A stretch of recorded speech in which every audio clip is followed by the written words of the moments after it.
Hey everybody, Brad here.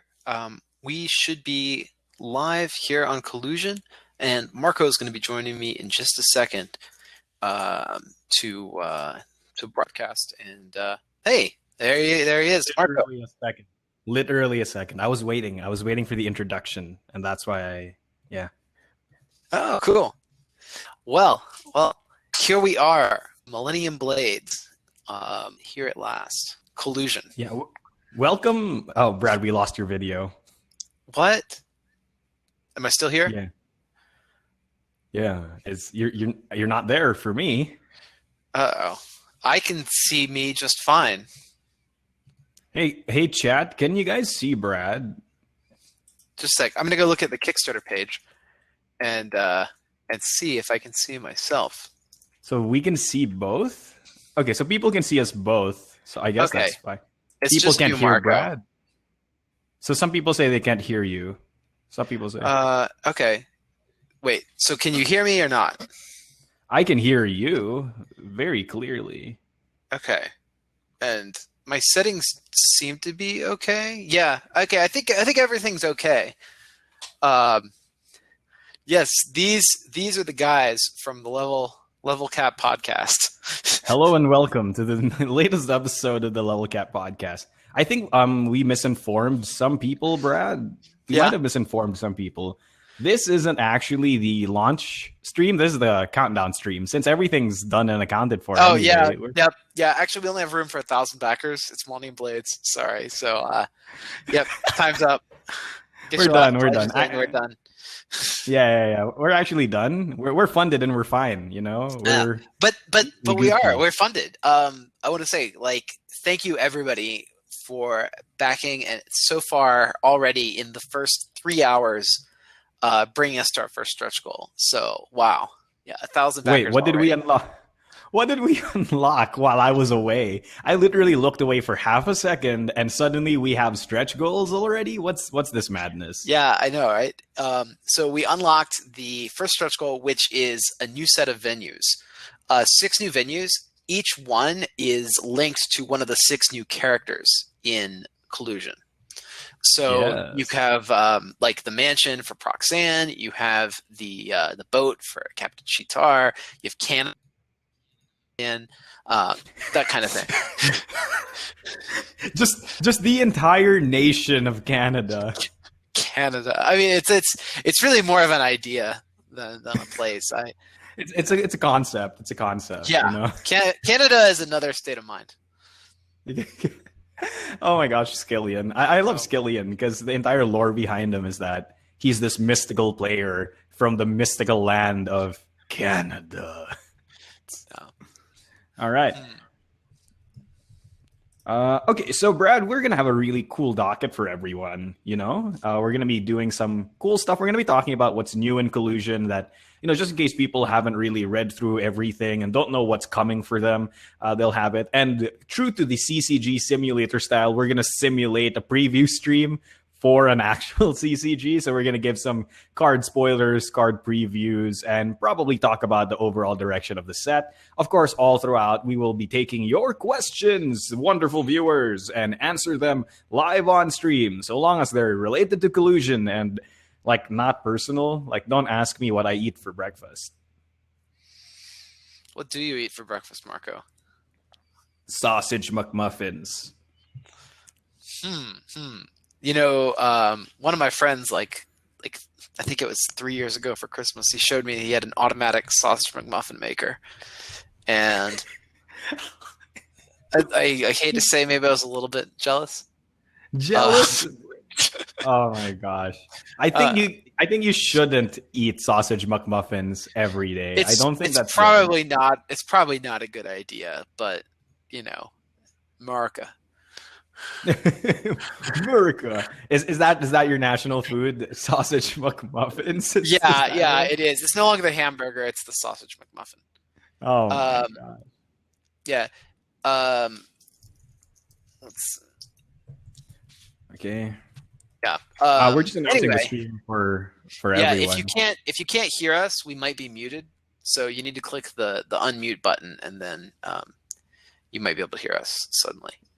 Yeah. Yeah. It should be I don't on. I don't know if anybody actually that advice doesn't matter to anybody because They can't hear it. They can't hear it. Oh my god, Yep. Brad. All right. Anyway, yeah, my stream is kind of meh. Tell you what, I'm going to let's see, what should I do? Maybe I'll go try on my laptop, which might have a better connection than this machine, and Sure. I will be right back in like 2 minutes. All right. Okay. So I'll take over the stream. Yeah. All right. See you in a minute. All right. While the Brad is away, I will come play. Welcome everyone to Millennium Memes. Now that Brad's gone, we can just pretend that this entire Kickstarter is actually just memes. No, but seriously, thank you so much for everyone for backing the project. You know, I was actually expecting that I would at least get to start the stream before we reached funding. But hey, you are all insane, and thank you so much for the support. Stretch goal to get Brad a better internet connection. You know what? That should probably be true. Messing with the audio buttons doesn't help. I'm sorry. I don't know what else is going to go. My settings seem all fine, and my connection's great. I have a nice microphone. And we're going to be spoiling some cards for all of you. Wonderful. I'm going to share some posts on social media. Refresh maybe. Anybody have questions? Because I'm not going to start the docket until Brad gets here at the very least.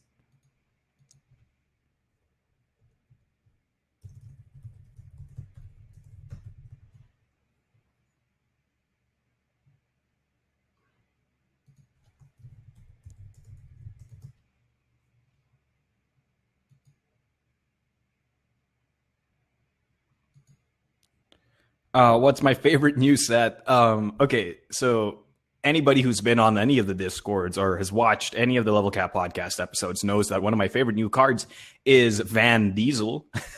So I definitely have to like the set that Van Diesel is from, which is Faster. Because there was a Fast set right before, and the new logo for the Faster set is literally just the same logo, but then we badly MS painted the letters E and R afterwards. It's the best. Van Diesel is an auto.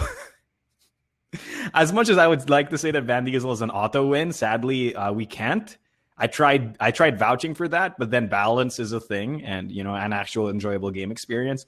But let's just say that this Van Diesel is only using 1% of his power. Kind of like when Shaggy only uses like 0.00000000001% of his power. That's kind of like the Van Diesel that you get in this set. You know, he's not using all of his power. And that's fine, you know, he wants it to be fun for everyone else. When to get Seymour stretch goals? When Brad comes back and puts them up, I guess. Fusion Chaos is a Steven Universe homage. It's not just Steven Universe, right? There's also some other stuff in there. There's also some Steven Universe homages in other cards. There's another card called Starvin Universe, and it's just a giant universe eating another universe. So there's that.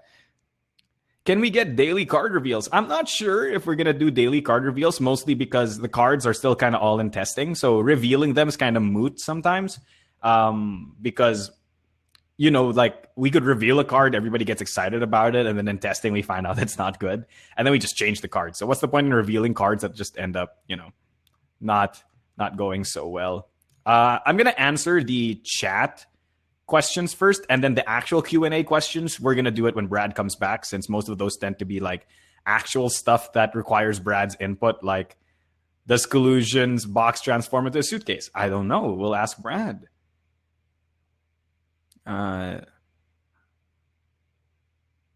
Yes. You know what? If you buy this game solely based on the puns, why not? I mean, I bought this game based solely on the art. Okay, that's fair. Fabio did not indeed use MS Paint, okay? Fabio used something else, but still, it looks like he did it in MS Paint. DBZ Fusion? Who knows? 75% based on puns. That's great. What's the other 25%? Memes?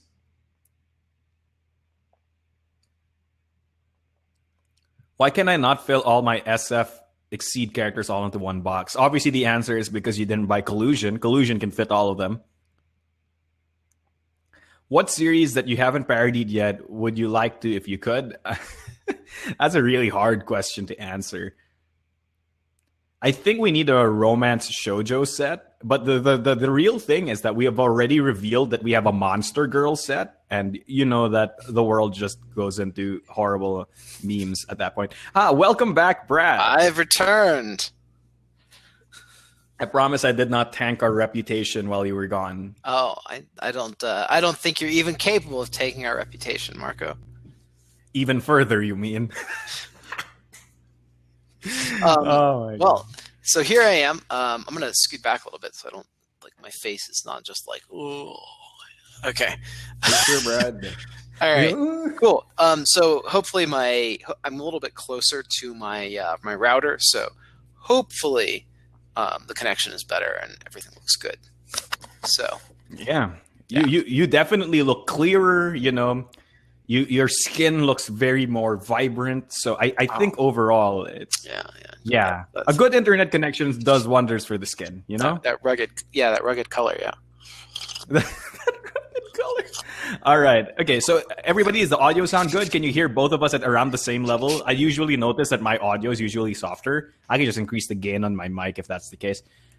Hey Brad, so I was waiting for you to answer some of the Q&A questions. So why don't we start? Let's answer some questions. Oh, Brad's a little louder. Oh, are we even now? Nani? Okay. Okay, I can turn mine down too, I think, maybe. No, I can just turn it up. Turn it up. All right. Hey, Brad, does the Collusion box transform into a suitcase? That's probably more of a Lara question, but at the present, we're not planning for that specific functionality. Yeah. Okay. Sorry, Marco. I know you want to transform your box. Can I use the Millennium Blades cards as shuriken and stop? Awful. I need to brush my hair for it. Oh no, Brad! Getting old. I'm getting old. Hey, Brad, why aren't you wearing the hat? Games. You need to wear the hat. The hat. Yes, I need to wear my hat. All right, I'm gonna go get my hat. I'll be back. All right. Aha, everyone! I've distracted him. Now we can go back to memeing.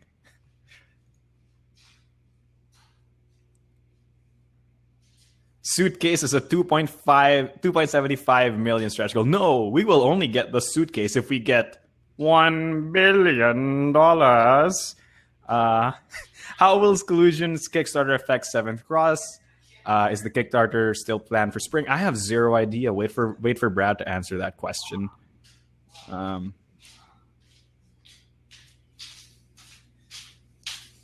someone tell Paul how to fix the audio? All right. My hat's incoming. Incoming? Does it get drone delivered? Will it be drone delivered and it just dropped onto your head? I love that. Please do it. Yes, it'll be drone delivered mid podcast. Yes, excellent. Let's go back to the questions. What's one thing about Collusion or this Kickstarter in general that you're absolutely giddy to show off? So what I'm most excited for Collusion is the team mode. I think that it's really good. I have talked it up in the video, and I talk it up a bunch on the podcast and on the site. The team mode in Collusion really does change the whole game, and it's not a really complex thing, but it's a big thing. Because when you have another team player and you have to think about not just your deck, but their deck and how your deck interacts with their deck, and you have this power that is encouraging you to build in a certain way to maximize both of your decks together. Oh, my drone delivery had some bugs, but here we are. All right, there he's back. He's back, everyone. Gotta get this on over my. Wow, this looks pretty dumb. It doesn't really work with the headphones, you know. You should totally do that. And then just keep it that way. It's perfect. It's absolutely perfect. No.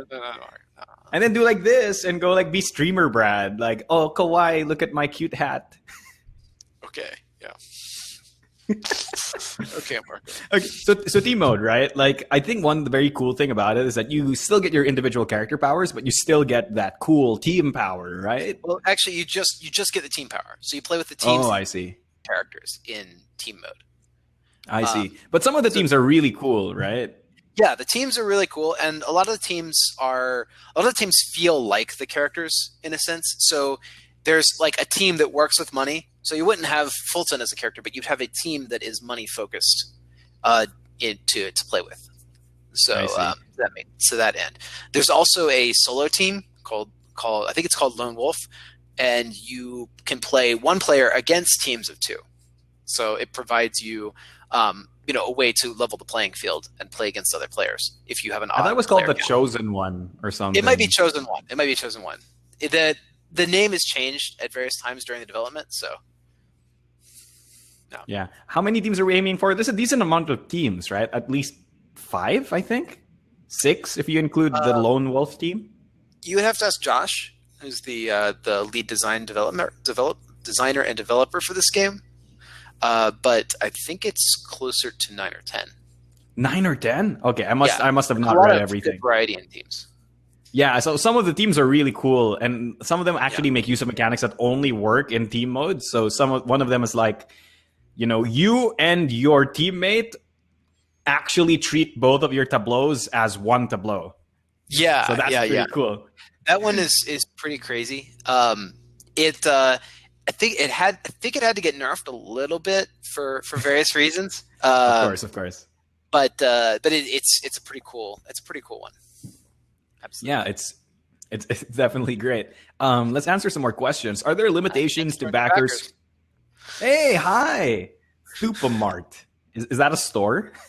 Are there limitations to backers creating bronze, silver, and gold promo cards? I think the only answer here is it family friendly? Yeah, I mean, we want it to be family friendly. It's there's not really any limit on what you can use. You could make a card of yourself or your friend or your grandpa or your cat, whatever.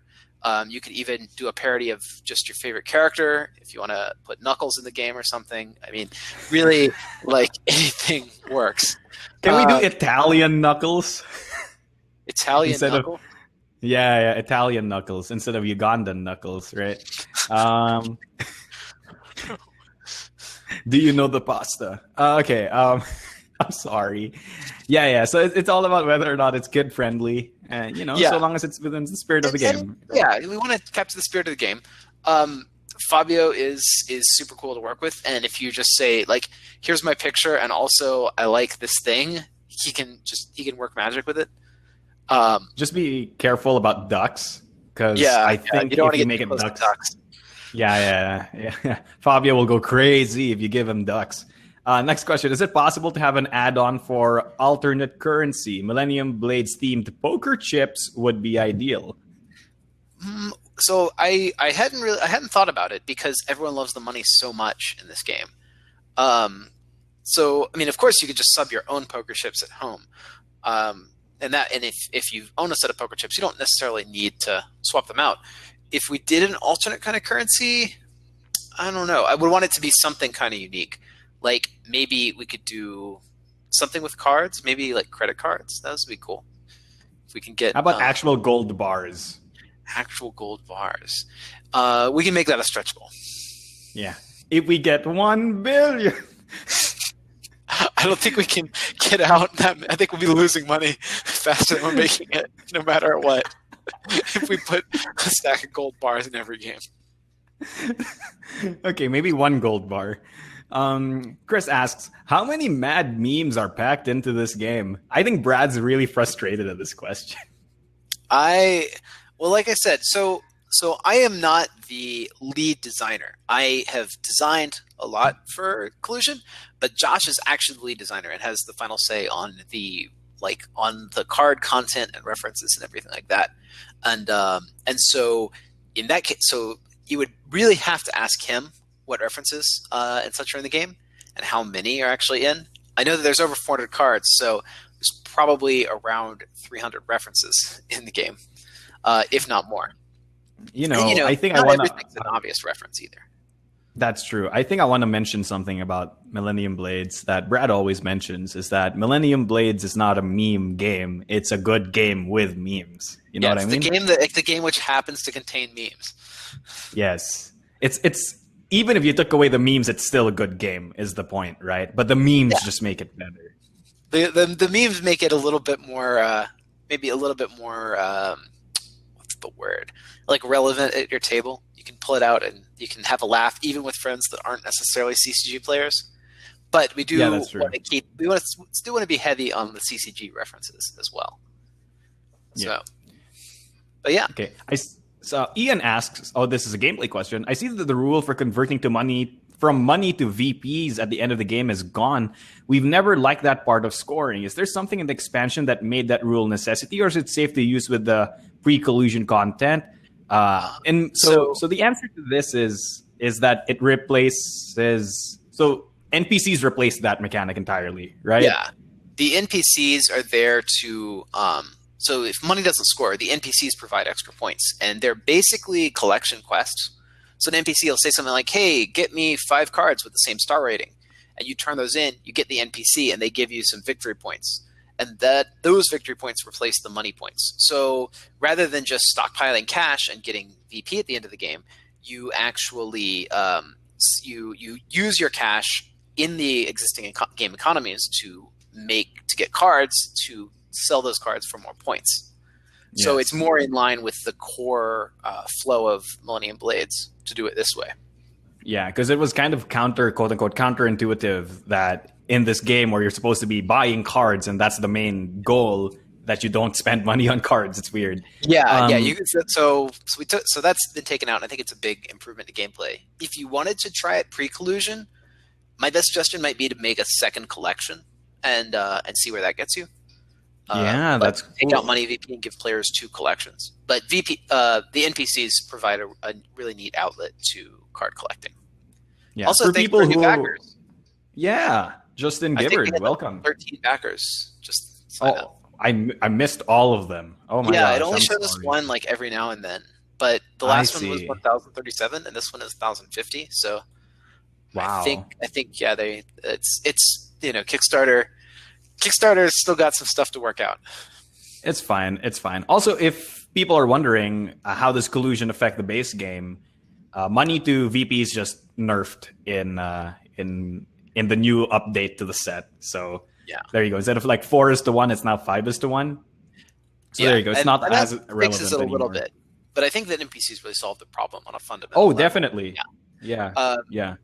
So I wanted to answer the question. Tyler has this question here that I've never played Millennium Blades, but I have a suspicion not only will I love it, but my friend will like it as well, et cetera, et cetera. But the pricing provided here is high compared to retail costs of the game already. So it's 80 to add on the base game, but you could just get it for 65, which is the going price on Amazon right now. But our add-ons for Millennium Blades and for set rotation and stuff like that, those are mainly for people who are in faraway corners of the world and may have trouble getting the games. If you live within a place that's serviced by a good online game store and you can get Millennium Blades and set rotation now, don't wait till December. Just get it now and just get Collusion here on Kickstarter. We want you to play the game as early as you can. So so definitely pick it up via your friendly online game store or local game store, and get it at the going market price. We tried to add a good price in here, but we know that when we offer this, that mostly it's going to mean that we're shipping games to Europe and Asia. So that's why we try to keep our price closer to the to the MSRP. Yeah. This is why I always just back the Kickstarters when it comes to this, because it's like buying it on the store and then having it shipped is more expensive than just getting on Kickstarter. So yeah. Now for Collusion, you don't want to wait. You want to back it here because Collusion is not going to go to retail. These kind of big storage box type items generally don't do well in distribution, so we're just going to keep it Kickstarter in our online store. So so this is the best place to get Collusion. It's not going to be available cheaper somewhere else later. Replace the paper money with Yu-Gi-Oh star chips. I want the Star big chips. holder But that we've you already wear got on star your chips. wrist. It's too many stars. I want they want the dual disc. They want the fashion dual ring. The It's duelist fashion ring IRL. oh my gosh. It also Can we get digitizes your entire copy of Millennium Blades holograms and stores them in a microchip, so that Of you don't have course, to carry the though. box around everywhere. But the problem is, if you lose a game of Millennium Blades, you get sent to the Shadow Realm. So that's the big problem, right? That's There's the risk. upsides and downsides. The technology is still being worked out. It's in development. Can we get daily card reveals via updates? So I was answering this earlier. It's kind of weird to do that because a lot of these cards are still in testing, and we would like to reveal them only when we're kind of like sure with them. We're making a special exception now, right? Because it's a launch stream and we want to get people excited. But I don't think it would be cool to like release a card every day and then to just have that card be completely different when you actually get the game. It's kind of weird. Yeah. There's definitely a concern. What we are going to do is about every other day during the campaign, we are going to be showing off one of our crossover sets and talking more in depth about the games that they come from and what we did to bring their cards to Millennium Blades. So how we kind of translated the mechanics of those games into Millennium Blades. So you'll get to see those in the months between when Collusion funds and Collusion ships in December.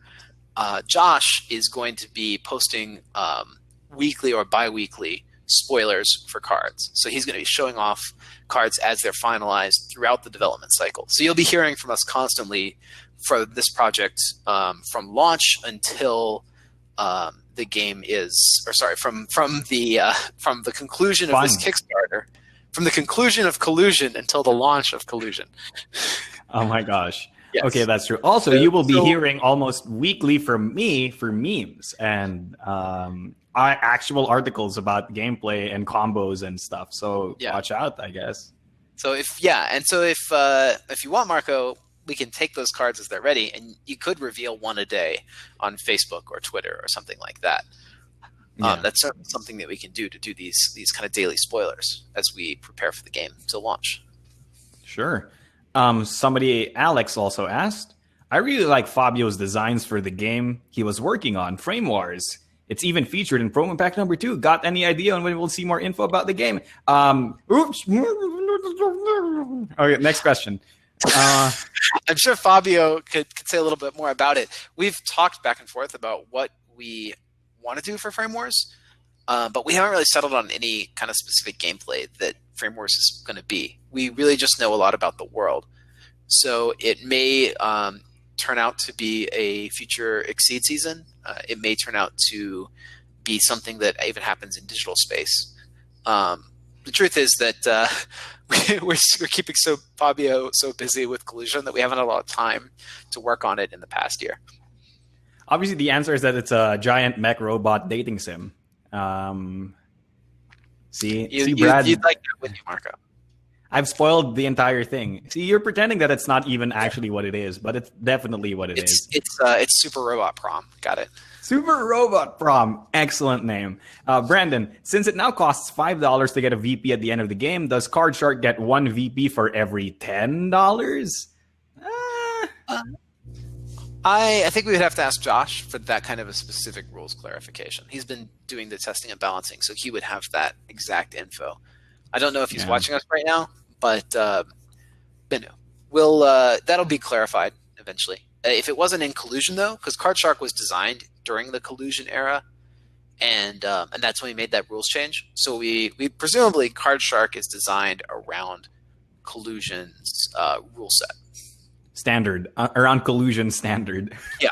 So I think that he's already built with that in mind. Great. Arpco asks, is it possible that we'd get a new art book for the added expansions we've had since the last one? Maybe we'll just do an expansion to the existing art book. Like we just print a few more pages and just staple them into the book. Yeah, it's an addendum. No, I don't. We don't have current plans to do a whole new art book, but we might do something like a mini art book in Collusion. We'll see. We'll see what we have the time and the funds for when we get closer to that. Currently, though, we don't have any plans to do more. Is the art book similar to the first art book that we released? It's for the this same. Kickstarter? It's the same art book. So that if you got the art book in set rotation, then this is the art book. It hasn't changed. The art book and playmat are the same as from that project, and that's why they're mainly for the all-in for the tiers that if you haven't gotten anything yet, right? If you're brand new to Millennium Blades, then you can catch up on all this old stuff. But there's not a new art book. So if you already own the original art book from set rotation, that's the same thing that is included here. All right. C&D Games asked, will the storage box have Millennium Blades Collusion or just Millennium Blades on the box? Let's see. So the box for Collusion is the storage box. Collusion is going to be a giant box. It's going to come with all the Collusion stuff, and then you take your original Millennium Blade stuff and put it into the box. So the box will say Collusion on it. Yeah, the box. Well, probably. Our current box is a working box, right? Like we're still figuring out the exact dimensions even of the box. We know approximately what it's going to look like and what's going to be inside it and that sort of thing, but we haven't settled on the absolute final design. That said, I think that we are planning to print what you see here. However, we are certainly interested in people's suggestions. Would you prefer to have just a black box that says Millennium Blades on the front? Would you prefer to have the Collusion? Would you prefer to have a bunch of stickers that you can use to make your own Millennium Blades box? That's cool. What if it looks like a suitcase? So what if it looks like a suitcase, Brad? Yeah. So you can tell us what you think, what you want, and we'll be trying to accommodate. Kevin James Lambert asks, for those who only know Battle Bacon and barely know Egg Seed, how would you describe Millennium Blades? Yeah. So how would you, Marco? It's BattleCon, but you have to pay for your styles. Yeah, that's pretty. That's not unreasonable. So let's see. So if you're in board games, I would say that Millennium Blades is perhaps kind of like Race for the Galaxy in that there's a bunch of cards and they all do a thing, but there's also a general sort of economy around the cards, which is not connected to the thing they do. It's just connected to what they are, if that makes sense. So it's almost like a stock speculation game where the stocks are trading cards that you buy and sell and trade on the open market. And then occasionally we have to play this CCG-like game, which is really like more Dominion. Kevin James says, so it's like Dominion meets Race for the Galaxy. Maybe a little bit. It's really hard to describe Millennium Blades. I mean, it's really easy to describe Millennium Blades. Kevin James Lambert, it's Magic the Gathering, but you only pay one price. That's it. Okay, that's more of a high level concept. What would I say? That it's a let's see. Yeah, it's an open trading game. An economic open trading game where occasionally we have to play this battle mini game and for points. So you have to balance the demands of preparing for this battle mini game with the demands of building sets, of trading and buying and selling and managing your money and trying to fulfill the NPC quests and managing your own character's power, that sort of thing. And it all happens in real time. And I think that's what's really sets it apart from most other games, is that it's a real-time open market kind of game. Okay. Next question is, Kevin asks, will you be going into more depth about the rules changes and why you're making said changes? So we'll go into that when we finish these next 3 questions after this one, because that's in the docket for tonight. So don't worry about that. We'll get to that when we get there. But we will be going further into that in detail. Yeah. Muirman asks, Millennium Blades is a very unique game compared to anything else on the market. How do you see that this helped or hindered it? I think that uniqueness is certainly an asset in our today's crowded game market. So I think, like what Millennium Blades has going for it the most is that there's not really any other game that's out there like it.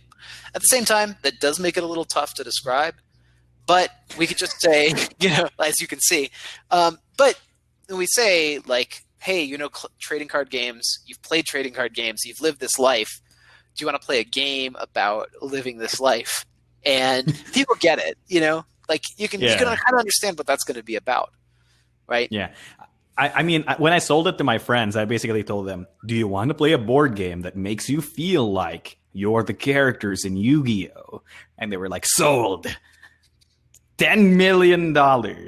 So that's it. What's the super deep, Patrick asks, what's the super deep in-universe lore that inspired the name Collusion?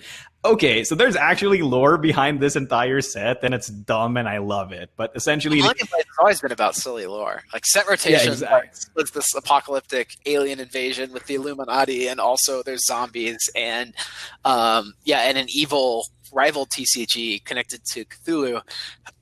So like Collusion also has this crazy in-universe story. So the crazy in-universe story is that, Millennium Blades has been out for a long time, and essentially there are two factions, right? And now they're vying for their ability to influence the game. Because one faction says, we need to bring things back to the way they were because things are getting too complex. So we need to make them simpler to introduce the game to a new generation of people. But then another set of people are like, no, the game is too easy. We need more complex mechanics. In fact, we should re-release all the older characters and give them ×2 the number of text. So now both of these factions are fighting against each other, trying to make sure that their vision for the game is realized. And I think one of them is a wrestling federation or something. I've lost myself. So there's the world. There's only Master Grade is one faction. That's the faction that wants to make everything more complex, and then Bring Back Quality is the faction that wants to make everything more more accessible, back to the old days. And then I might have those reversed. It might be Bring Back Quality that wants it to be more complex, and then only Master Grade is trying to make the game simpler for new audiences. And then at the end of the storyline, they reconcile and they form the World Trading Federation, which is a wrestling federation, I think. No. That's there's a wrestling set, but it's not related at all to the storyline of the game. I see. Okay, and that's why it's called Collusion, right? Because at the end of the storyline, they collude. The entire idea of forming factions, forming teams, and now of like team tournaments is what Collusion is all about. But also, collusion is a term that's generally negative in trading card games, right? Like if there's collusion during a tournament, that means that people are cheating to rig the outcome of the tournament. So just like with set rotation, it's something that is a fixture of trading card games that we normally do not look kindly on, or that people get upset about. We decided to go with collusion because it fits that same meta. It's something that people generally are like, yeah, this is not good in trading card games, but we made it the theme of the set. Yeah, because we're meme dreams. Yeah. Yes. So it's a little bittersweet, Alex says, it's a little bittersweet to see that this is the final expansion. On one hand, great, new expansion. On the other hand, I love Millennium Blades so much, it says that this is the last of it. What made you decide that this is the final expansion? Do you want to focus on other projects? Is there no interest in Millennium Blades beyond this final project? So, there's been a lot of interest in Millennium Blades, and I think people are really excited for the game. So that's certainly not it. We're not done with Millennium Blades or anything, but we do really want to focus on new games and on more games, and even future games in the Millennium Blades universe, and maintaining a lot of these games that require constant updates, like BattleCon, like Millennium Blades, like Exceed. Yeah, and Pixel Tactics. Those games require a lot of our resources, so that we can't really develop new stuff. So, like you saw with Unleashed, and like now with Millennium Blades Collusion, we're kind of trying to tie up and do a big finish for some of these existing series. That way, we can devote our resources towards making more cool series to expand the universe. So, it's the beginning of more ambitious future Millennium Blades projects. Obviously, the answer is that I'm going to spoil it right now, Brad. I'm sorry. I'm going to spoil all of our secret future plans. And obviously, we're doing a Millennium Blades Battle Royale video game. that plays exactly like the Yu-Gi-Oh! Duelist Kingdom arc. So there you go. We've spoiled everything. You start on a giant table, and the table gradually shrinks until either you've won the tournament or everybody's cards have fallen off the table. Yeah, exactly. And the table flips over, and all the cards go there. And then you die. Yes, Battle Royale Millennium Blades, everyone. You steal people's strongest card. You take their star chips. I don't know. This is great. We actually do have a Millennium Blades video game concept that we've been kicking around, and it's not too different from what you described, but a little different. Yeah. Everyone was thinking I was memeing. Yeah. Did you think I was memeing? I wasn't memeing. I was actually a legit reveal. But yes. But anyway, that's but yeah, there will be. We want to focus on other projects, and that's the main reason that this is our last major Millennium Blades expansion.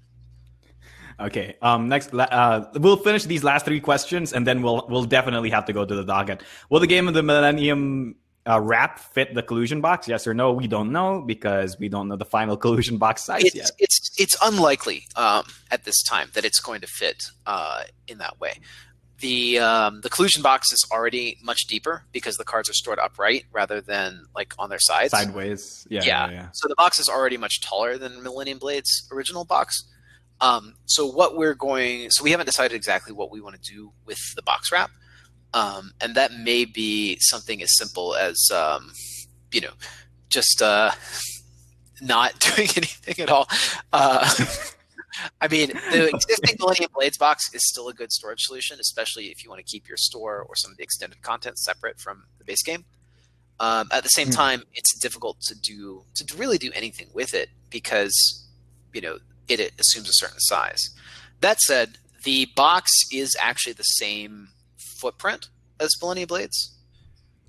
So presumably you could actually slice the wrap and paste it to the top of the box, and you would keep the look of the Game of Millennium Edition without having to have the wrap actually wrap the box. That's wonderful. All right. We'll see what we can do. But I would prefer not to obsolete that product if we could avoid it. Yes. So C&D Games asks, will there be a new element meta? The answer is there's going to be a new meta. It's not necessarily about elements. All right. Yes. Last question. We have rarity metas and what's the other one? Star rating metas. Yeah, star rating. And so you'll be able to try out both of those. A Gloomhaven size box is scary. Okay, last question. I have no friends. Oh, I'm sorry. I have no friends, so I often find myself playing board games solo. I really like MB solo in particular and playing against bosses. Is there any way we can see some new bosses in Collusion? Watch out for the stretch goals. Ooh. There are. I'll just say like new bosses confirmed in stretch goals. All right. New bosses confirmed. Okay, Brad, you've confirmed everything. Okay, so we're gonna start our docket. I'll stop watching now. we're gonna start our docket, and we're gonna let the questions build up. So you can still ask questions in the Q&A, but we'll answer them when we're strapped for time on the other stuff. So Brad, we've talked a little bit about the overall set direction. Why it's called Collusion, why we did that. And it's essentially just teaming up, right? Even on the meta level, we're even teaming up with other creators in order to bring their games to our game, right? Yeah. So we did a what's the word? A roll call Collusion, or what's it? So we've colluded with other sponsors to create 12 bonus sets, and you can actually scroll down on the page. Down at the bottom of the page, you'll see those what's the word? Card backs for those. Yeah. For the different characters that are going to show up and the different sets that are going to show up. We are going to be revealing one of those every 2 or 3 days throughout the project. And you'll be able to see it on our blog and here on the Kickstarter update posts. So we're going to reveal the cards, talk about the games. It was really cool to get the opportunity to work with all these great properties and all these other great Kickstarter board game creators. So we're really excited to be part of that. I'm really excited to see some of these. I mean, like I've seen most of these cards. I'm really excited to show off some of them, like Aegis. Oh, the Aegis set is so fun. The Aegis set is pretty fun. I really liked the Street Master set. where you get to duel with cards from the aftermarket. So they have this like Yeah. kind of brawl mechanic where you pick a card in the aftermarket and you pick a fight with it, and if you win, you get some bonus stuff. Are you saying they're brawlers, Brad? Yeah, they're cards. These cards of brawlers. New type confirmed brawler. New type confirmed brawler. Excellent. Every card in the game is actually a brawler. You just didn't know. So one of the other sets, people were asking about the Madara set. So the Madara set, it's a team clash set. You pick an ally, and you and your ally together clash against everybody else at the table. And if you win, you both get a bonus. But if you lose, your ally gets a penalty. So you could pick an ally just to tank them, or you can pick them in order to try and help both of you win. That's what you get for colluding. And for people who are wondering, the Aegis set is obviously about combining stuff. So you can fusion a bunch of mechs. Robots together into one. And so it plays really well if you have a store deck that's got a lot of constructs, or if you happen to get the construct starter deck. You can you might look over at the promos and see what's there before you pick your starter decks next time. It's so fun. It's so fun. All right.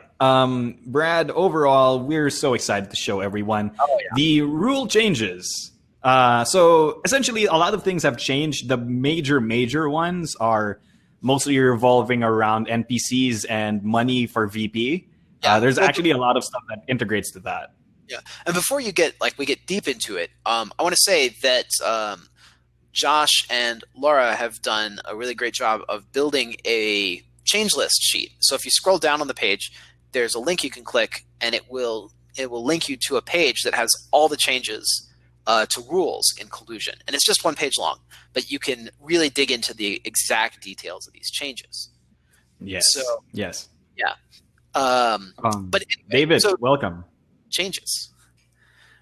No, sorry. Somebody named David backed. Not you, David.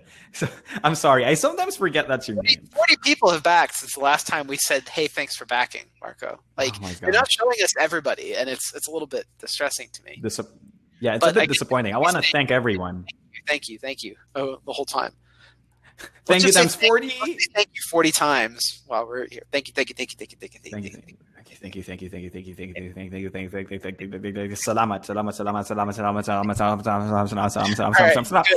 There you go. All right. I started thanking them in Filipino. Maybe that counts as extra, I guess.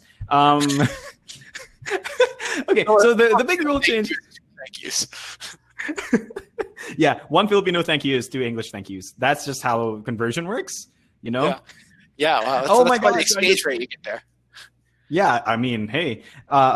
So the rules changes. Let's get back on track, everyone. Let's actually do a high level for folks who want to know about what the changes are in Collusion. So basically, based on what I've seen and what I've experienced, the big thing here is about money. Not necessarily making money more important in the sense that, hoarding money makes you win, but it encourages you to spend your money more, which is the fun of Millennium Blades in itself, right? Buying cards and doing all this crazy stuff. So essentially, on the high level concept, the big rules changes, in my opinion, are the fact that money no longer gives VP. NPCs now exist, and your cell markers, you have more cell markers, and your cell markers are no longer used for fusions. So those are the big deals for me. By the way, NPCs take up cell markers. So you can see that the big changes are economy changes. They're to make the game more about what Millennium Blades is about, which is about buying and selling and trading and collecting cards. And we felt like a lot of fun was in the collection building, but there was only one outlet for it. So that's one reason that NPCs give you a chance to do some really wacky kind of collections. For example, there's one person who collects cards with pictures of ducks on them. There's another NPC that, they want certain types, they want certain, certain spreads of cards, or they only want rare cards, or only, premium level cards, that kind of thing. I think some people want flush sets, right? Like they want a series of cards that are increasing in star rating or something like that. Traits, or they want all the same element, or they want to get I need 5 accessories, that kind of thing. So there's a couple that want deck boxes. So if you ever end up with too many deck boxes, but people asking how many NPCs are we planning? I don't know the exact number. They're not a huge stack though, and they're kind of designed that you play with the same group every time. You're only going to see 3 to 5 of them every deck building phase, depending on how aggressively people go through. So, so there's not a need for a giant number of NPCs. So I think there's like 20, 25 of them or something like that. yeah, Based on somebody asked about loot. We do have loot boxes as an accessory in game now. So those will be in Collusion. Obviously, because everything that you hate about video games has to be in this game. Joshua, welcome. Backer 199. We missed 50. 99. Yep, that's the number of the game. All right. Yeah, this is the number of the millennium. Man, okay, we can't sell this in Belgium now. Thanks, Brett. Are loot boxes illegal in Belgium? Yeah, they're illegal in Belgium. Oh wow, that's good. In video games, at least. I wish we had such progressive laws in the United States. Well, they're not illegal, but they're not illegal, but they're lawed as gambling. Mm-hmm. So if your video game has loot boxes, it counts as like a slot machine or something. Yeah. And it's subject to the same regulations. Okay, so added mechanics, that's it. We've talked about the rules changes. We've talked about some of the mechanics that we've added, like NPCs. I think we should get to the point of the show where we talk about the thing everybody wants, Brad. What's that? Guess what it is? On to the part that everybody loves. Card spoilers. We talk about Dark Souls. We have a Dark Souls theme set? Of course. Actually, the entire game is Dark Souls themed. If you peel back the layers of Collusion, it's actually just, what's the name of the director of Dark Souls? You actually die. Yeah. If you peel back the cards on Millennium Blades, you die in real life. Something pops out from behind and hits you with a club, like Havel in Dark Souls, and you're dead. Oh my god! One shot killed. Oh, man, I was so mad. I got to that part with the tower the other day, and I walked in the door, and this guy was just like, bam, dead. I was like, oh man. Oh man, it's okay. But in Millennium Blades, you don't die; you just get sent to the Shadow Realm. It's just better than dying, I guess. Here we go. We're gonna start spoiling cards. We're gonna spoil a few cards for you on this stream. Brad and I are gonna talk about the cards. We're gonna be linking the cards in the chat. And then if you're watching this post-stream and don't have access to the chat, Brad and I will read out the card for you so that you can just listen and watch us. And it doesn't matter whether or not you see the cards. I will start with the cards because I'm. Okay, well, I'll read the cards then. I don't want to go clicking around in the middle. I'm on a laptop, so if I click, it's going to be really loud. I see it. Well, I do this. Well, I then let me do the clicking. You can do the reading and the clicking in the community service, Marco. All right, excellent. We have posted our first card. Everybody, please click it. No, that is not an error. The card art is not blank. Okay, it might seem like it's a blank card art. It is not blank. I promise. It's not? Wait, now I need to know what the card is. I see that one.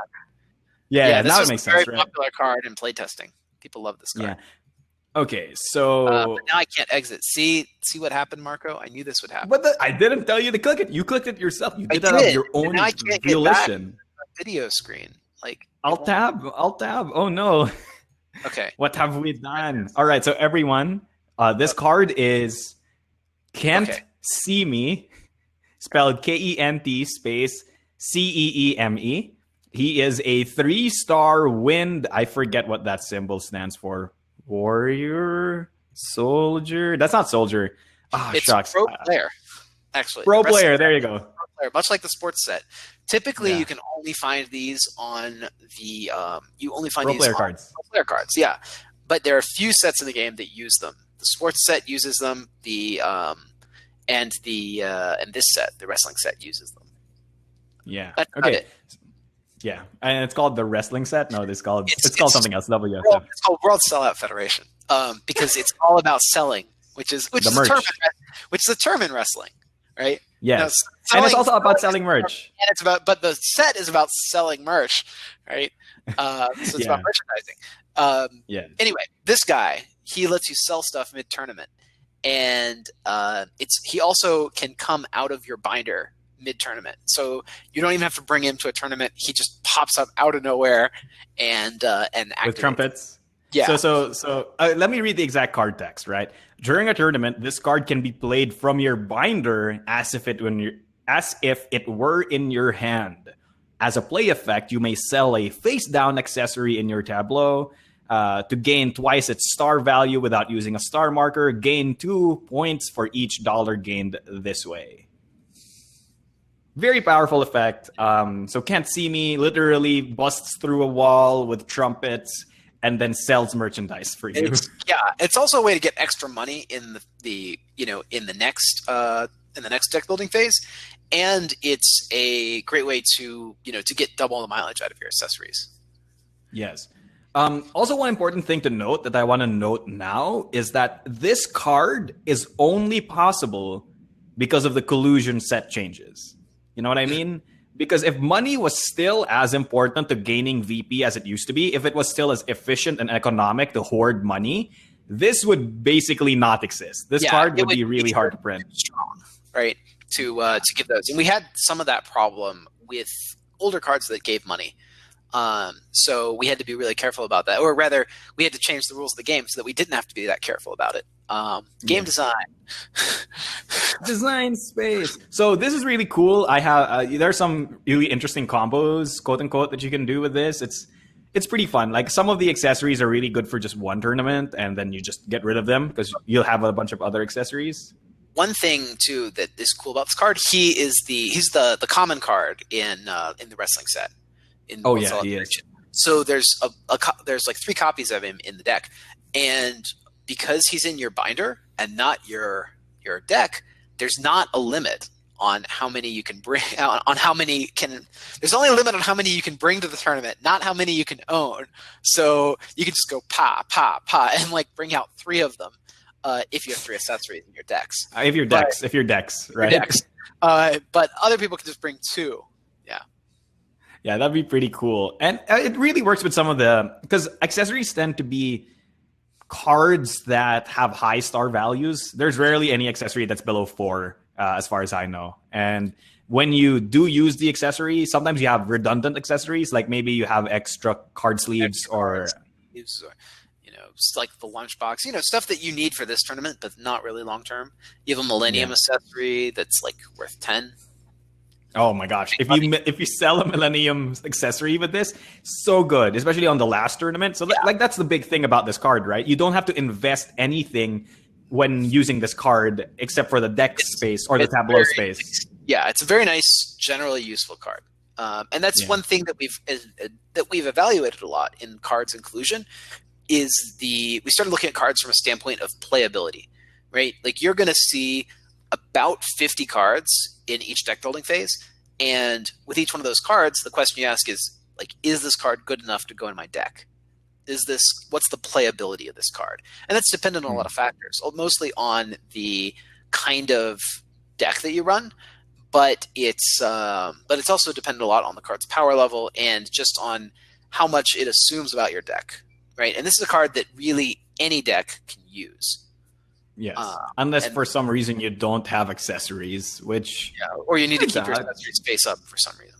It's not great with card sleeves. It's great with a lot of the other, like the statue and stuff like that you can get. Yeah. You sell the miniature fig. Yeah, you sell your miniature statue mid-tournament. All right. Have you ever gone to a tournament and like somebody sits down to play the deck and they also like put a statue on the table next to them? This is pretty common in anime card game tournaments. Are you serious? Oh yeah, that's the thing. Oh my gosh! And then they sell it to you. We didn't just make this stuff up. I don't know. I thought it was just one of those things that isn't referenced. Like, here's the thing: I don't go to anime card game tournaments.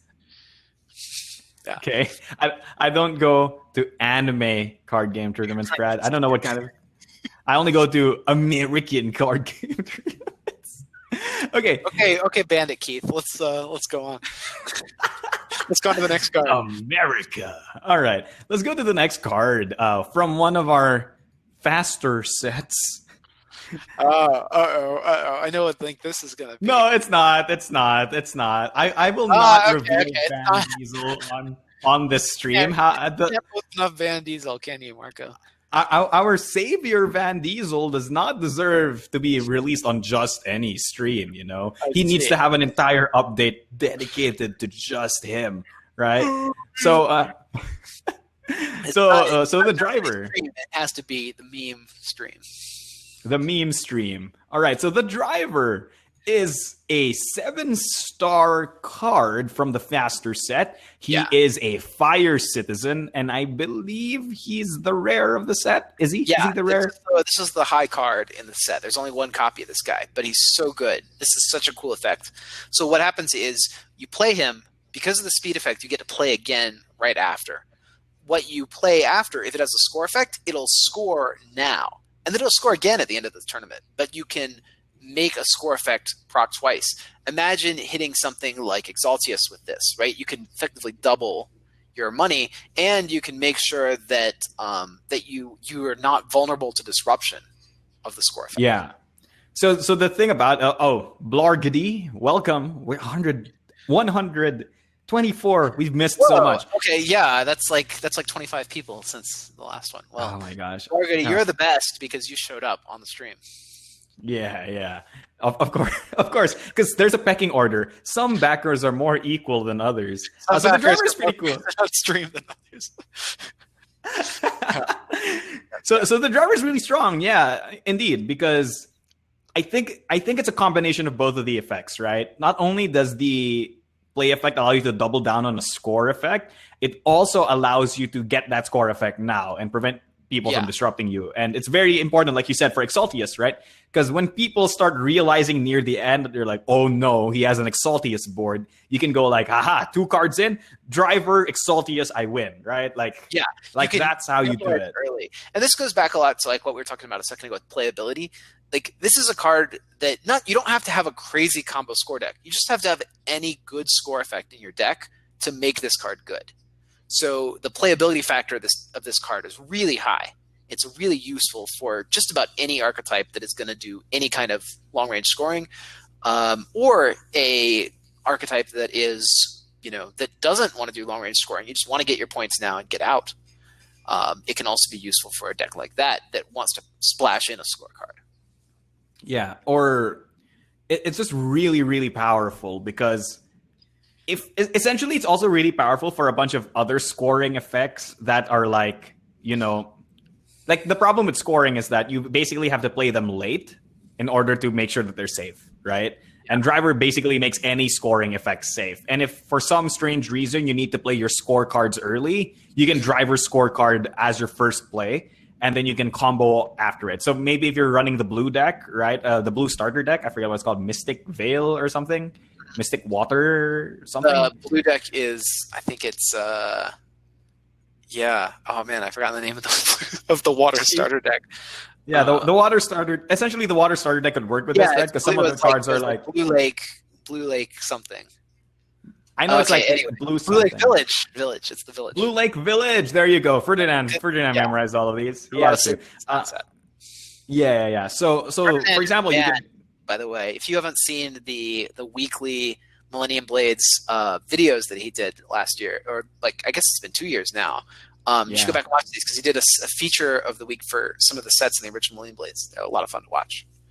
They're so good. I like the tips that he gives, and I like how he takes the overall direction of the set and like makes it bear for you, right? Because a lot of sets are actually built with like a theme in mind. In case it wasn't very clear, a theme outside of they're all references to one thing, right? It's not. It's a mechanical theme as well. There's mechanical themes, yeah. Yeah. So yeah, you could play driver, and then you could play one of your score effects, and then you could immediately Moai copy one of the score effects and stuff like that. So there's a lot of Doc Tan shenanigans that you can do, but just about every card leads to Doc Tan shenanigans these days. Because that's hard. That's the one where it's like you play him and you get 40 points, but it's if he's flipped, you lose you get 40 points. If he's flipped or scored, I think you lose. I can't remember the card now. Anyway. It's played at 40. Hi, Brian. Hi, Brian. There's other cards that'll use him. Flip or score, lose 40. So maybe you don't want to activate that right away. Never mind. Ignore me.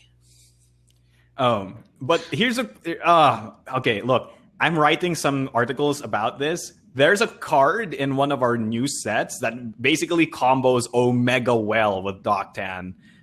If you just have to see it to believe it. It's from Come On Down, the set. The game show set, yeah. Yeah. One of the cards combos really well with Doctan. By the way, we hit $105,000. So this is the playmat stretch goal, right? I believe. We can check. We can check. I just see our faces, Brad. Is that correct? You're the one checking. Scroll down and look at the stretch. Over. Stretch goals. $105 is indeed store and aftermarket playmats. Okay, cool. So when we first planned the box, we were going to have vacuform trays that were like table trays, right? And you put these out on the table, and then your cards would fit into those. So we showed the preview page to fans, and we got your feedback. And after we got that feedback, what we heard was that players really wanted cloth mats instead of a plastic tray to be their table center for Millennium Blades. So it'll come with now a cloth mat that will be both the store and aftermarket in one. So all that stuff for the new layout of the game will be present on a playmat. As far as what it's made of, it's probably going to be a little bit thinner than your regular CCG playmat material, but still rubber backed or neoprene backed mat. Hopefully we can weave the edge with that woven edge fiber that we used on the Street Fighter Exceed mats. Oh, those are beautiful. So, yeah, they're so good. But it won't be quite as thick of a mat because you don't need to do quite as much. It won't need to be quite as heavy duty because it'll live in the box. So, yes, it will fit in the Collusion box. It will ship in the Collusion box. It's included with all copies of Collusion. All right. Never mind. You read my mind. Brad is psychic. In case it wasn't very clear, we've also now revealed Brad's secret powers. My shonen power is that I'm also psychic. Yeah. He has power by now. Yeah, because you have the death lines, and then you have the Sharingan, and then you also... Yeah. Mangekyo Sharingan. Brad's lost someone very dear to him. And yeah. It's called board games. Okay, so let's reveal our next card. What IKEA shelf can fit the Collusion box? I'm sorry. I just read somebody said, what IKEA shelf can fit the Collusion box? The IKEA shelf in your heart. That's exactly what will fit the Collusion box. The IKEA shelf in your heart. I don't know. I know that a lot of people have these kind of shelves, but I don't personally know anybody that owns the IKEA cube shelves to store their board games. So this is probably the kind of box that's going to live on top of your IKEA shelf. I would say that if we know that it's going to be about the size of base Millennium Blades, and then the depth is going to be the only thing that's different. So you can look at the size of the original Millennium Blades and see what it's going to be like, and see how that fits with your existing shelf. Yeah. So would you say that you should just stack 2 Millennium Blades boxes on top of each other, and then that's not an unfair way to check. Yeah. Yeah. All right.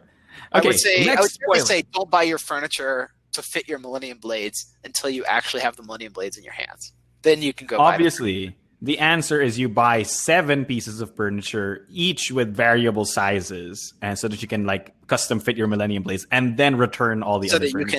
So that you can also then get the 13 furniture pieces of darkness and combine them together to form Kingdom Blades.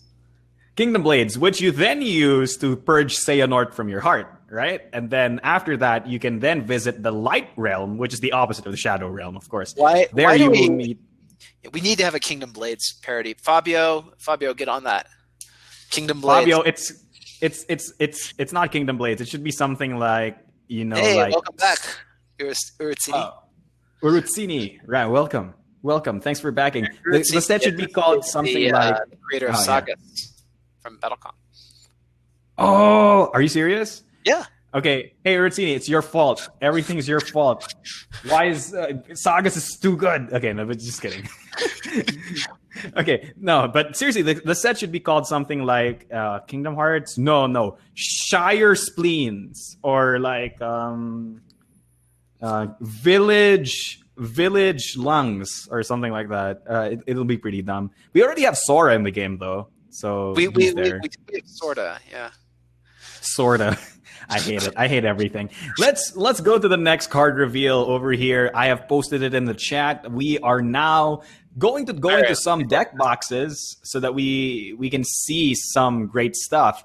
So this is a deck box from the Super Zero set, which is the deck cave. It's a very cool deck box. So let me read it for everyone. It's a 3-star dark pro player deck box from the deck cave, from the Super Zero set. Obviously, because the Marvel Cinematic Universe is so popular, and we have to cash in on that. So yeah. So again, we already did the villain set. So these are the heroes to the villains in our washed up villain set. But yeah, the deck cave is a really cool card. So first of all, there's a keyword in this set called heroic, and what it is that you can use one of your heroic cards to react and protect another player's card. So this is actually an interesting counter to blackout decks, because I can protect your cards if you don't want me to. It's also interesting from a gameplay standpoint with Collusion, because now I have a teammate, and this allows me to protect their cards with my cards. So there's a little bit of both cooperative and competitive play baked into this set, which makes it a very interesting set for the new Collusion meta. You know what's really interesting about this as well is that this deck box gives everyone heroic, right? They don't have to be a card from this set, because the Super Zero set is what has the heroic keyword. So if you have a blackout deck of your own, right, you can use this deck to essentially say every card is flippable in your tableau. So that's pretty cool. Essentially, every card in your tableau becomes a card sleeve. Essentially, is what this becomes a card sleeve, but only for other players. So you have to only choose for other players who you're going to protect. But you get points. So it's really good if you have cards that can play down and then are dead once they hit the table. You can use those again and get 10 more points of economy out of each card, and 6 more points if you protect an ally completely. Yeah, let me just read the exact text so that everybody understands, right? So ongoing, all your cards have heroic, which says reaction when a single in another player's tableau would be flipped by an effect. You may flip this card instead and gain 10 points. Scoring effect. Choose an opponent's tableau, gain 6 points for each face-up card in that tableau. So that's how it works. Very powerful effect. I was thinking of a lot of card combos with this, and essentially boils down to, what if I just made a fire deck but had this as the deck box? Because essentially that's what it is. Yeah. So it's okay. It's okay. I'm used to being ignored and left alone. Sorry, Marco. I was trying to help the fans. No. I said bye. Notice me. Okay, no, but seriously, I just I was thinking of something along the lines of like No Man's Land, a fire deck with No Man's Land cards. Yeah, stuff like that would be pretty cool. I mean, with the heroes themselves, obviously with this deck box, you can't. Well, I guess you could dex and combine a second deck box if you were hardcore, but it does eat up your deck box slot. So it's in the vein of like the Scurry deck and the Anvil Drop deck, things that give all of the cards their set effect.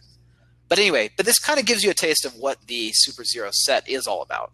And in the sense that Marco was talking about, building with this set, you can really build those combos with existing deck boxes as well. Yeah, it's pretty cool. Zeldrak, thanks for backing. Thank you. Absolutely great. Yeah. So score can't be used on a teammate. No, I think you have to pick an enemy for the score to work. So if you're in co-op, you can't pick your teammate. But the point of the box is that you would use the box to protect your teammate to begin with. So I think that's the point. Kind of silly that the default is muted. So it's pretty fun. Mm-hmm. So somebody asked, hey Brad, should we use the new rules for games for now on, even before Collusion goes out? if the rules are applicable to your game, you can certainly start using them now. There are a few things you obviously can't do, like what's the word? Like you can't necessarily play NPCs, right? But you could reduce the money down, or even you could play teams, but the team powers are pretty integral to that mode. You could definitely split the store deck right away, and that works well with both set rotation and the base game. Yeah. I would still say increase to collusion or to set rotations values, so like 6-5-4 sets in the store deck, because without the core set the core set no longer goes into your market board, into your store. Only the expansion, premium, and master cards go into the store. So it's a lot easier to find specific kinds of cards that way. So in that sense, yeah, you definitely want to use it. And speaking of that, one of the really cool things we have in this box is the card caddies. And I know that that they're already in the base, so they're not a hype stretch goal, but that's one of the really cool things. You get inside the box, you'll have a card holder that is kind of like almost like a dealing shoe, and you'll have two of these, one for the store and one for the core, and those hold sleeve cards, and they hold the tower of sleeved cards, so that you don't have to worry about your deck spilling over or falling apart as you play the game with all the stuff flying around the table. So yeah. Oh, that's beautiful. And because you've split the decks in half, essentially, you no longer have this giant tower of cards that might flip over anyway, right? So yeah. So if it's an opponent's card effect that so AC Galaga asks, so if it's an opponent's card effect isn't flipped, then it won't receive its flip effect? Yes. If you negate the flip using the deck cave, they will not get their flip effects. So if their entire deck is like contingent on getting flip effects, you neuter them by just having this box. Yeah, you could it's good counter flip strategy, because previously flip, like, blackout flip type effects have been very difficult to counter in the past. This set is designed to provide a counter to those. Yeah, that's why we and the two mechanics that we've previewed on this stream right now, which is Heroic, which allows you to essentially turn any single in your tableau into a into a card sleeve, and Fast are all flip counters, right? Because if you have the speed play or the fast mechanic, you can essentially play cards in multiple succession so that you don't get disrupted. So if you have some score effects or some sort of effect that requires your previous card to be a specific type or whatever, those blackout decks can't counter that by flipping your cards before you get to play with them. So that's that. Mm-hmm. Yeah. Okay. Do you want to preview the last card while we're still waiting for more questions? Let's take a look and talk about the last card. Yeah. And if people keep begging us for more, I might reveal one more, Brad, if that's okay. Oh, yeah. So one question here in the chat. Wilco asks, while there won't be new expansions, it's not ruled out that there might be future Kickstarter for reprints, etc. Right? We might do another one someday. I don't want to say no, never, but it's more likely that we will print another game in the Millennium Blades universe, and then we might reprint the base game along with that. I don't see us doing something crazy like second edition Millennium Blades in the next few years. Oh, okay. So no, I think we're just going to keep Millennium Blades in stock for everyone that wants it. I don't think we're going to need to go back to Kickstarter to do a reprint. But we'll see. We'll see what the demand is like, what we need to do. What's the demand? I mean, if we have 50,000 units, I don't have that kind of money. So we'll have to go to Kickstarter again. But, that's its own problem. Okay. Good problem to have. Good problem to have. All right. So if people want more cards, I have one more card lined up. So just tell me. And after combining everything in the new box, is there extra space for other things? There should be. There should be some extra space left over, but not too much. It's pretty tight. Oh, Ellie Williams says no more cards. Okay.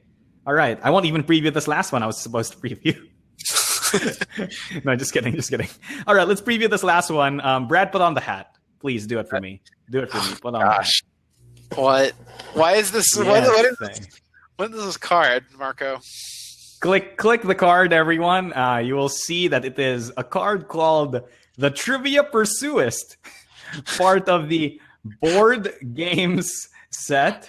I don't see myself as a pursuist of trivia, but sure. No, Brad, look at the card art. Please click Yes, the I link. see it. I see it, Marco. I see it. I don't know why are you doing this to me? I'm sorry, but blame Fabio. He made this art, not me. I guess he did. I told Josh. He swears that was not on purpose. Yeah, I don't see a resemblance really. Okay, I love how the book says stuff nobody cares about. Yeah, so this is a really neat card, and it's from the board game set. Let's read it. Let's read it. It's Trivia Pursuist is a 3-star wind citizen from the board games set. Its play effect says, secretly choose a card from your binder with flavor text. Then read the flavor text. Each opponent may guess the card's name. Gain 28 points if no one guesses the card correctly. And the flavor text for this card is, wouldn't it be wild if they guessed Trivia Pursuist? Yeah, so don't choose another copy of Trivia Pursuist when you use this card, by the way. Everyone knows what's coming. But yeah, so we actually decided in true unglued fashion to make a couple cards in the set that care about flavor text. So we have a meta set, essentially. It's not just a set per se. It is a lifestyle. It's not confined to one set. There are a couple different cards that care about flavor text, but they're not all confined to the board game set. They're like all around other places. Yeah. Yeah. I think that you might have trouble scoring this 28 VP this 28 RP against experienced players. Are you sure? I'm pretty sure only Daniel Zeiger would be able to even answer this correctly. Not all cards in Millennium Blades have flavor text, right? And the ones that do, I like to think they're pretty memorable, right? I give you an example. Like nobody liked him, but we had to put him in the set anyway for balance, right? Like you know what card that is? No, I don't. See, that's the problem, Brad. Well, Ferdinand knows what set it is. Okay, Ferdinand, answer. Dr. Balanced? Oh, is it Dr. Balanced? Dr. Balance is when a card is this good, you can't afford not to play it. See, if anybody but Brad can give the answer to this question, I will concede. Okay. Is it in Ta-na-na-na? Oh, so it's in... I think, wait, the one that I was talking about, nobody liked him, but we had to include him for balance. I think it's Dirtbag, the Sandman from the starter decks. I didn't even know. I was so far off. Paperboy? Paperboy. What is Paperboy's flavor text? Gosh, I can't remember. Oh my gosh. I mean, I only know one, right? The only one flavor text I know is he bringeth forth the salt. Oh, that's the flavor text that Ferdinand was posted. The 5 question marks. Like the flavor text. Okay. 5 question marks. It's Paperboy from Ta-na-na. Yeah. Okay. I guess he beat me. I guess you got your 28 points, Ferdinand. Congrats. See? Fine. He bringeth forth the salt is like the easiest, though. Yeah. It's like the easiest. That's Exaltius. But question is, which one? Oh, see, there's 3 of them. Only you can prevent picnic baskets. Let's Bear Smith. Right? Bear Smith. Oh my gosh. I don't know. I mean, like, right, if you want to pull out a Millennium Blades card and quiz me, now's the time. Oh my gosh. Somebody asked 3. Yes, indeed. There are 3 Exaltius cards. One of them is a stretch goal as a player. One of them is the Exaltius from the core set, and one of them is Exaltius from Collusion. Mm-hmm. Yeah, there's Exaltius. There's like, what's the new one? It's like Exaltius Reborn or something. No. It's Exaltius the untenable, right? And then the new one is Exaltius the victorious, and then the player is Exaltius the unbeatable. Yeah. So Exaltius victorious is like Mechathune. It's from Hearthstone. You have to have it has to be the only card in your tableau. You have to have 0 points. You have to have no cards left in your hand. It's pretty silly. It's like the Chief stands alone from Magic, but it gives you 250 points. So 250 points, yeah. And so you revealed a stretch goal, Marco. You unveiled a secret stretch goal. I mean, it's on the Kickstarter page, so Oh, it's already shown? yeah, it's Oh, literally there. That must happen during the stream. Yeah. I mean, like, I wouldn't like secretly reveal confidential information on stream by accident. Nah, you're cool. I need some lore on how Exaltius became a player. I will literally read the text. After 1,000 years, mere art boxes are no longer able to contain his desire to win. Exaltius breaks his cardboard chains and steps into the world as a formidable new opponent. That's it. He just got bored. He wanted to win more, so he was like, these people don't know how to play me, so I'll play me. It's basically Serial Experiments Lane. Right? Oh, Enough people believed that he came to life and became a real thing. So it's like Santa. It's just like guardians of the He's something. Like Santa, except with card games and defeat.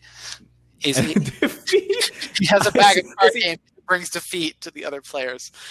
Oh, everyone brings defeat. All right, so that was technically our last preview card. If everyone chants we want more in the chat, I will reveal one last preview card for all of you. What could it be? Exodia versus Yugi. Let's go. We want more. Zero Experience Lane. Millennium Blades got dark. I'm sorry, but have you seen some of our cards? There's like Magaroth and what's the other Hellbane. one? Hellbane is literally dark. There's a literal entire deck of dark cards. Probably the darkest card. Yeah, darkest. No, the darkest card is Sadsuke. Sadsuke is the best, right? Yep. Two more cards. No, okay, guys. Right. I give you an inch. You take a kilometer. Card, Marco. Post the card. Post the last card. All right. Guys. I give you an inch. You take a kilometer. Come on. 2 cards. What am I? This ain't a charity. Marco is a card vending machine. Oh my gosh. All right. One more card, and this one is relatable and very. There you go. All right. This is the gem cluster. So this is from Fusion Chaos, one of our fusion-based sets. It also reveals a new mechanic called Fusion. So let me read the card for now. It is the Gem Cluster, a 6-star Earth construct. It has the Fusion tag, which means that you can only play the card if you have cards in your tableau that share this card's element and type. So that means for you to even play Gem Cluster, you need to have an Earth and Construct card in your tableau. Yeah. And it's okay to just have an Earth Construct. It can be one card that happens to have both. So it can be one. Yeah, sure. Okay. And its play effect is just gain 30. That's pretty good. So this promo set, one of the things about the set is that all of the cards in here are kind of mashups of like 2 different things. So, for example, this one is see if you can name them in chat, but I will reveal it. They did. I already did it. Okay. Yes. This is Ruby Rose and Rose Quartz together, mashed up. Ruby Rose Quartz. Yeah, Ruby Rose Quartz. Yeah. So other favorite properties are going to be mashed up in this Fusion Chaos set. It's pretty fun. And it's pretty fun, right? I also like, so in the Millennium Blades chat on the Discord the other day, we talked ad nauseum about this card. Specifically, the weapon on this card, we had a 30-minute discussion on the practicality. So bad. This card.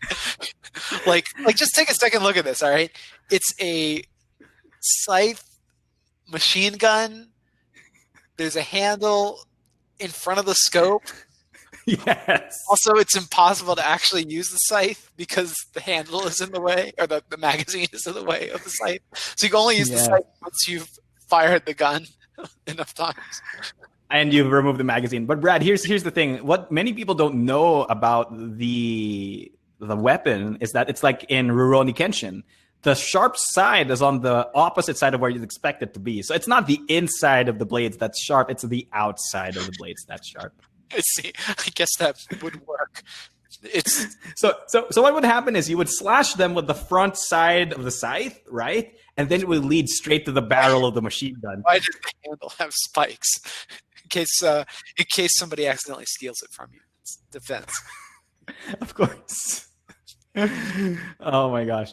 I tried to make that weapon crappy, says Fabio. Being a scythe from the get-go helped a lot. Yeah, scythe's not the most practical weapon of war as these things go. Yeah. Why are there spikes on the magazine? Those are the bullets, Brad. Yeah, okay, that's the magazine. Sorry. All right. You know, honestly, here's the funny part in that discussion. Fabio ended up saying, if I think about it really properly, this is more practical than actual Ruby Rose's weapon, because at least this one is both gun and scythe at the same time, whereas the other one has to be gun or scythe. Oh, man. What's the weapon called? It's called the gun scythe. What else would it be called? Yeah. Gun blade, gun scythe. I don't know. Yeah. And anybody saying DBZ, please? One of the cards is called Fusion Dancers. I'll say nothing else. That's all you need to know. Okay. Game Board Nook just backed. Thank you, Game Board Nook, at 1,185. Sure, come a long way since 1,050, huh? Yeah. Oh, this is a very important question from AC Galaga. Everyone now has 4 cell markers. Do games with lesser players now have 5 then? That is a question for E3. All right, Josh. But I believe that it's probably not. My gut feeling is that you just get 4 period all the time, just for the sake of simplicity. In general, we're trying to if you could make a rule, but you don't have to. Generally, don't. And that's kind of how we're one of the ways that we're trying to streamline the game. Oh my gosh, we're only 10K away from crafting country. What? That means we're at 110 now. What is happening? Oh man, well, it's been a great first day launch, but I think we should wrap this up, Marco, because it's getting a little late over here. Sure. Can we answer these last 5 questions and we're done? From the Q&A? Yeah. All right. Cool. All right. Numerman asks, why was Captain Cheetar banned in the first place? You have to pronounce the name like that. If you don't pronounce it like that, you're wrong. Okay. Well, we will have to wait for the Collusion Rulebook to be up to receive this deepest lore. Deepest lore. Obviously because he cheated, right? Definitely because he cheated. It's probably something a little more grandiose than that. He probably tried to steal the forbidden cards from the Cardinals or something. And then he set his ship on fire and then crashed it into someone, right? Like that guy from She-Ra, whatever his name is. Seahawk. There you go. Paul Ellison asks, some of these changes seem to clash with 2-player rules, like extra cell marker. Are there other new rules for 2-player games? We already touched upon this. Essentially, if you don't need to make a new rule, don't. Yeah, so one of the things, especially with the 2-player rules, which are like a turn-based rules, one of the things that we're going to do is we're building kind of the ultimate rulebook, and we're going to have a complete rules that covers everything from all the games with it being integrated. That way you don't have to look at like 2 different expansions worth of rules. So the 2-player rules will be updated so that these mechanics make sense in 2-player, and of course to integrate other things like the NPCs and new metas, stuff like that. I see. Okay, let's keep going. C&D Games asks, I have read that there will be dividers. Will they be cardstock dividers or more like Pixel Tactics Deluxe dividers? We're looking at cardstock dividers. They will be a little bit heavier than your typical card, but they are not going to be like the heavy plastic like we had in Pixel Tactics Deluxe. Was just a little bit too expensive to do for the number of dividers that we need, and also the fact that each divider only divides about 12 cards. They don't need to be that heavy duty. In fact, if they were, it would make it more difficult to tab through them. That's fair. All right. Ferdinand asks, I assume Shuffle Ducat will have a choice for either store deck. So in the future, whenever something references store deck, it means the expansion Premium Master deck, not the core deck. So the store deck is just the non-core cards. Yeah. So when Shafil uses that, she gets the store, not the core. Yeah, store, not the core. Gary Thompson, welcome. Yeah. Yeah. So Arbco finally asks, would you consider a randomizer deck, like specific cards for each set, so you can shuffle up each deck type and deal out random sets? We've talked about it. There are so many sets of Millennium Blades that a randomizer would be like another expansion all into itself. Personally, I don't use the randomizers very much, but there is a publicly available Millennium Blades randomizer app that you can use. And I think that that's the better way to do it. Like, we could print another, 50 cards, or so probably more like 100 cards now, and add $1 to the game's cost. But we could also just point you to the app and save literally thousands of dollars on the price of the game. So I say like let's trust in our technological saviors. We have technology. And then Pavel hits you with a hammer.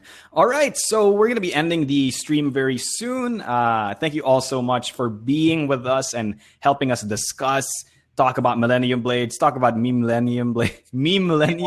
Oh no, please. Don't start that.